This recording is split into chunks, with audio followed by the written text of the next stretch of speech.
Okay, so now we're getting into image capturing. There are these four main, I would say, types of capturing tools. Perhaps you've already used capturing tools. I know at the Fab Lab, we have a really nice LiDAR scanner that is super accurate. But a lot or all of these actually you can use from your phone. It's not, of course, as good as like a high-end professional one, although if you have an iPhone, it's probably good enough, I would say. You could really go far with the iPhone's LiDAR scanner, or even the, the Apple, the Pad. Why can't I think of it right now? That also has a LiDAR scanner, the newer ones. Anyway, so we have NERF, LiDAR, photogrammetry, and Gaussian splatting. NERF uses AI to construct the 3D model from 2D images. LiDAR scanner uses a laser, so uses light detection. And so imagine a laser shooting through, and how far it goes and hits the object is that the measurement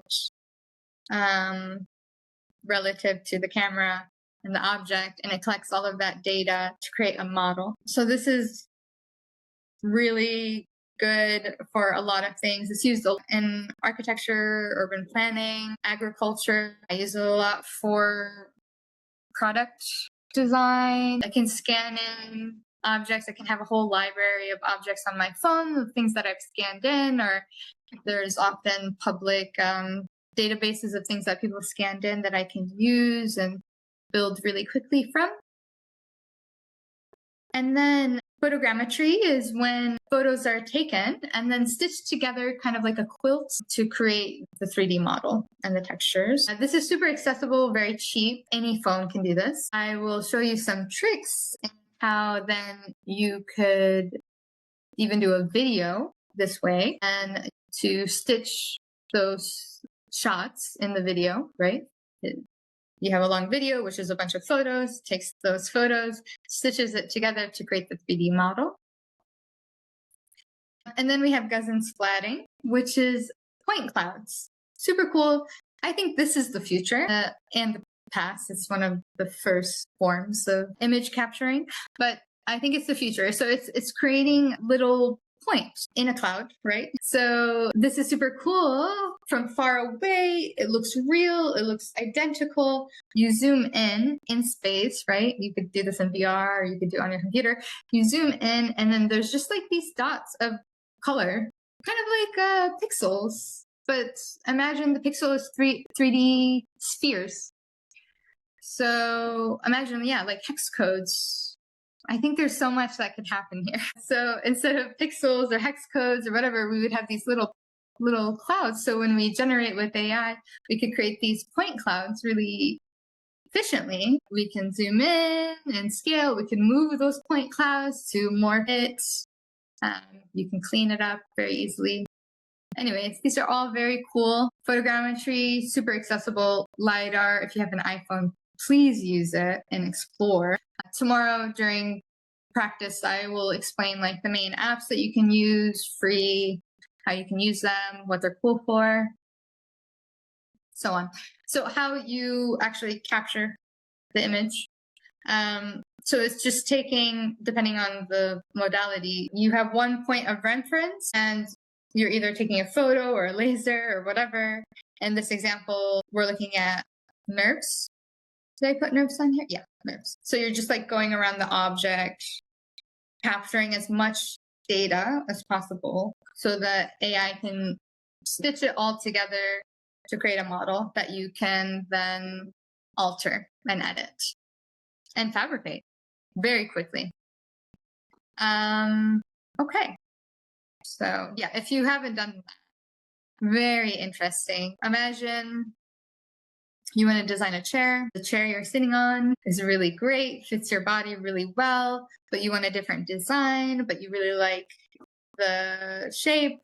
So you can scan it in, take it into your 3D modeling software of choice, and then you can start to alter it, change the color, change, the texture, or another shape to it, another volume. The possibilities are endless. And so this is kind of just displaying another example of how you shoot out, capturing that data.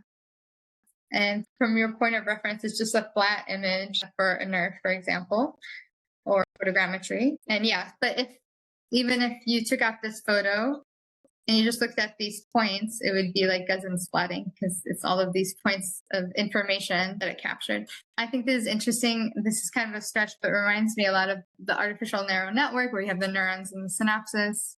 We can kind of start to think about the objects this way. It's kind of abstract, but I think there's something there.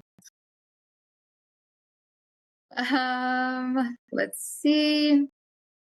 So let's talk about equirectangular projection. So when we talk about 360 worlds, it's essentially an image that wraps around into a sphere. But there's a certain kind of logic to it, of course. When we see, it's 360, right? It wraps around us.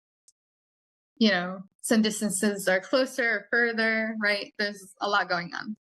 So we want to generate images with this in mind. For example, we usually focus in the center, right? The center.